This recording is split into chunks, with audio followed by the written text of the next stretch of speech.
ঠান্ডা মাথায় আজকে রাতের বেলা চিন্তা করবা যে আল্লাহ পাক তোমাকে কি জন্য দুনিয়ায় পাঠিয়েছেন। একটু চিন্তা করবা, 1 মিনিট একটু চিন্তা করবা যে তুমি পৃথিবীতে নাই, তুমি পৃথিবীতে নাই, তুমি মারা গেছো। চিন্তা করবা তুমি মারা গেছো।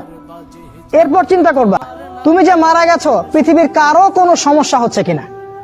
তুমি যে মারা গেছো পৃথিবী কি থেমে আছে? তোমার পরিবার থেমে থাকবে? তোমার শিক্ষা, তোমার বন্ধু বান্ধব, তোমার আত্মীয় স্বজন কেউ থেমে থাকবে? কেউ থেমে থাকবে না। তুমি পৃথিবীতে থাকো বা না থাকো কারো কিছু আসে যাবে না। আল্লাহ পাক তোমাকে যে পৃথিবীতে রেখেছেন একটা সুযোগ খালি দিয়েছেন যাতে তুমি আল্লাহর দ্বীনের জন্য কিছু করতে পারো। এটাই আল্লাহ তোমার কাছে চান, আর কিচ্ছু চান না। আর কিচ্ছু আল্লাহ তোমার কাছে চান না।